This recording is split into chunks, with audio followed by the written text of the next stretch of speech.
We've got the Storm Eels game this coming Thursday, tomorrow night. We are filming Wednesday at 6:14, so assuming nothing changes till then. One of the major things we could talk about is for the Melbourne Storm is definitely the Moses Leo at centre with Nick Meaney shifting to the wing. What are your thoughts there, mate? Yeah, I'm pretty big on Moses Leo. He is in my team at the moment. I'm running 5 cheapy centres this year to start the season, and the moment I saw he was in the centre position, I was like, yep, it's a bit of a high risk situation. If he doesn't play well, there's a chance that Nick Meaney gets moved back into the centre. Marion Seve could come in. There's a whole bunch of issues, but look, he's in there for the moment. I'm jumping on him, and I like him a lot. Do you prefer him at centre or wing? I'm going to say I like him more at.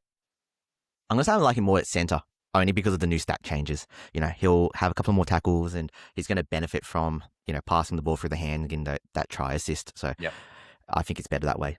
Yep. And obviously another one for Melbourne Storm, we got the Joe Chan Lasati debate. Lasati was always going to be the front runner at the start of the off-season.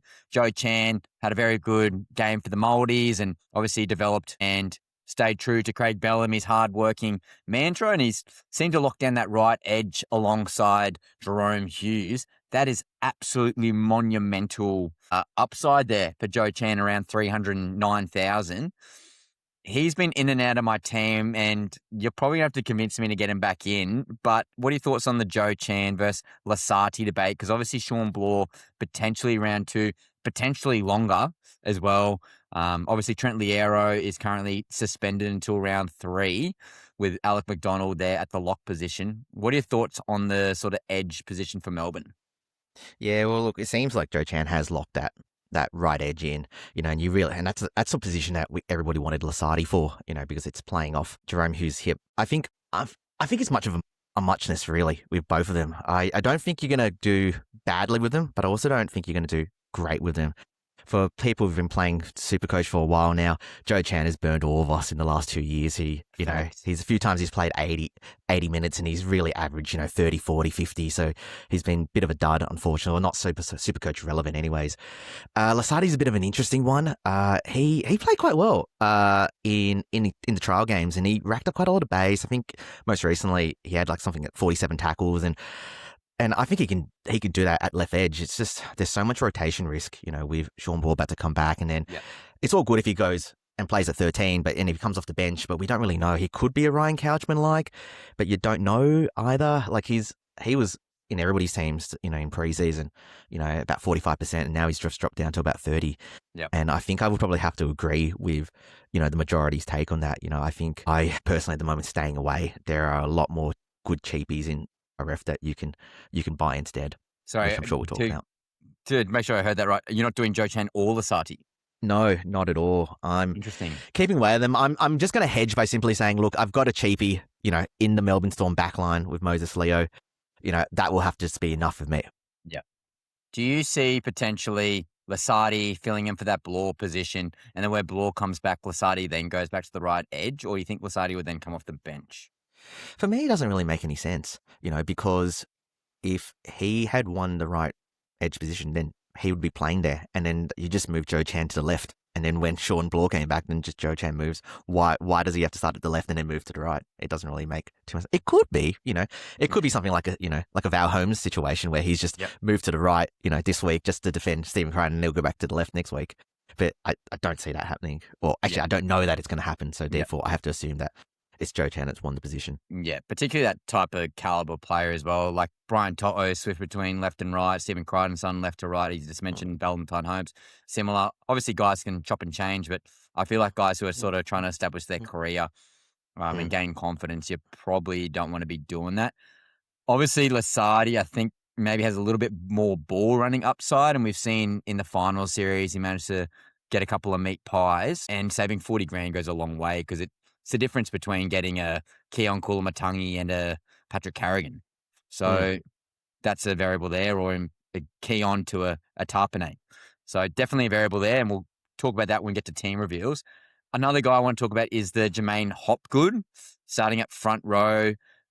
Looked like he was getting the offload underway. I also saw a quote not too long ago that the coach is looking for them to be a bit more expansive in attack, which means hopefully the arm gets free for guys like Hopgood. Dual position, 515K. Thoughts on Hopgood? Oh, look, that Jason Rowles comment is music to my ears. I've only just heard it from you. But I'm very high on Jermaine Hopgood. Agreed. I started him last season, actually, and I was hoping, because obviously he was awesome in 2023 when he broke out.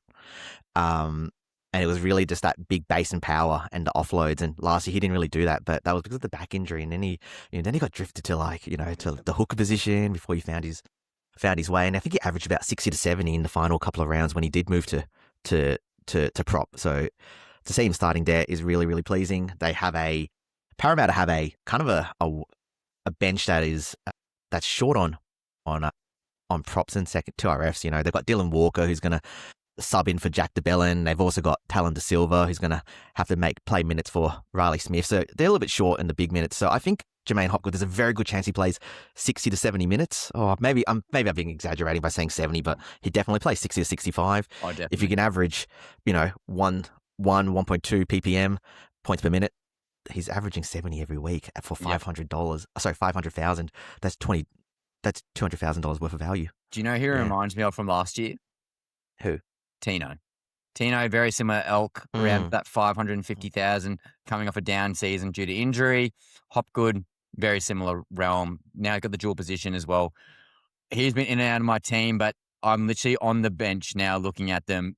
They've got one and out front rower who's very young, but you've also got the older fella in Junior Paulo. Jack de Belin, don't get me wrong, could definitely play some middle as well. Maybe some Kelma-Tuolangi could maybe play some middle, but would not be surprised if Hopgood plays 60 to 65 minutes. So, as you mentioned, 1 to maybe even up to 1.3, 1 point, that ceiling. I think we're going to be playing around in some team list today, mate, because Hopgood might be making an appearance again. Well, for me, it was a lot about what you were either picking Toby Couchman or Jermaine Hopgood, as maybe, your third front row forward or your third 2RF. And, I know you went with Toby Couchman and he scored 72 on the weekend. That was really, really good. Yeah. So, hopefully, if you haven't picked Toby Couchman, then you pick Jermaine Hopgood. Yeah. Stack the pack mentality for sure.